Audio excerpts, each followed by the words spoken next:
Hello everyone, स्वागत है आप सभी का आपके अपने यूट्यूब चैनल एमजे स्टडी पर। दोस्तों, हम आज पेडागोजी ऑफ इंग्लिश सब्जेक्ट के इम्पोर्टेंट क्वेश्चन करेंगे जो आपके एग्ज़ाम में आ चुके हैं और अब भी एग्ज़ाम में आने के पूरे चांसेस हैं। तो चलिए हम देख लेते हैं इन क्वेश्चन को। मैं दोस्तों एक बात और बता दूं कि आपके जो पेपर में क्वेश्चन आएंगे उनमें जो लैंग्वेज है वो चेंज कर सकता है, लेकिन क्वेश्चन आपके सिलेबस के अंदर से ही होते हैं, कोई भी बाहर से नहीं आता। तो मैंने सिलेबस के अकॉर्डिंग ही आपके इम्पोर्टेंट क्वेश्चन बनाए हैं जो आपके आ सकते हैं पेपर के अंदर। फर्स्ट क्वेश्चन है हमारा डिफाइन लैंग्वेज, यानी भाषा क्या है उसको डिफाइन करना है, उसकी इम्पोर्टेंस, उसके फंक्शन और उसके प्रिंसिपल यानी सिद्धांत हमें बताने हैं।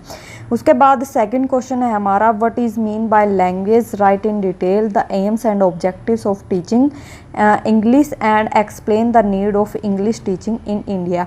यानी एम्स और ऑब्जेक्टिव जो होते हैं इंग्लिश सब्जेक्ट के अंदर वो बताने हैं, लैंग्वेज का मीनिंग बताना है और इसकी हमें ज़रूरत क्यों पड़ी इसको भी हमें एक्सप्लेन में डिफ़ाइन करना है। तो उसके बाद है आपका explain the term method and approach, यानी आपके मेथड और अप्रोच क्या है वो बताने हैं और differentiate between method and approach, इनमें डिफरेंस भी बताना है। Explain how constructive approach help in better language learning, और जो कंस्ट्रक्टिव अप्रोच होती है वो हमारी लैंग्वेज में कैसे हेल्प करती है उसको सही बनाने में। उसके बाद है explain the different types of approach and method. देखिए जो आपके अप्रोच और मेथड के डिफरेंट टाइप्स है उनको हर एक को आपको डिफाइन करना है। जैसे आपके मेथड में आ जाता है डायरेक्ट मेथड, बाइलिंगुअल मेथड, और जैसे अप्रोच के अंदर आ जाते हैं आपका कंस्ट्रक्टिव अप्रोच। इस तरह से आपके जो अप्रोच हैं वो सारे आपने अच्छे से पढ़ने हैं और इसके अंदर उसमें डिफाइन करना है। या तो पेपर में एक आ जाएगा या फिर ऐसे भी दे सकता है कि उनमें डिफरेंस बताओ, या फिर ये स्पेशल नाम दे के वहाँ पूछ सकता है कि इस मेथड और अप्रोच में का वर्णन अच्छे डिटेल से करो। तो आपका क्वेश्चन किसी भी तरीके से बन सकता है इसमें से। उसके बाद है define listening and speaking skill, discuss the importance of elementary knowledge of English sound and also discuss the material and resources for developing the listening and speaking skill. यानी जो आपकी लिसनिंग स्पीकिंग स्किल होती है और एक आपकी reading and writing वाली skill होती है, ये आपकी मोस्ट इंपॉर्टेंट स्किल है। इनके अंदर से एग्जाम में क्वेश्चन बनता ही बनता है। तो आपने ये क्वेश्चन जो है थोड़ा अच्छे से ध्यान से पढ़ने हैं, इनको अच्छे से याद करना है।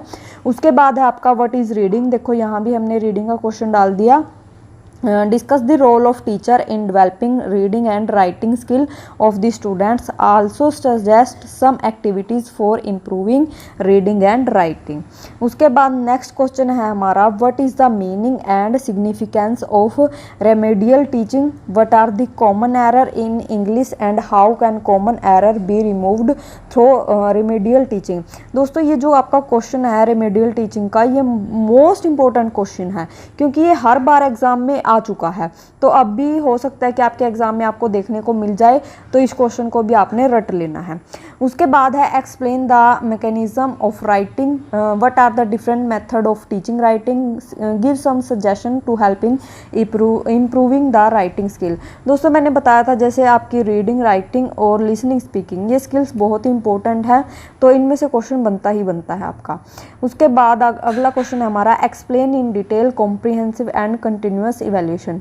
ये दोस्तों जो मैंने पहले भी बताया कि जैसे आपके लर्निंग का जो पेपर था उसमें मैंने ये क्वेश्चन डाल रखा है। मैंने उसमें कहा था कि आपके इवैल्यूएशन का जो टॉपिक है वो आपके पेडागोजिकल सब्जेक्ट में भी काम आएंगे और आपके लर्निंग वाले सब्जेक्ट के अंदर भी काम आएंगे।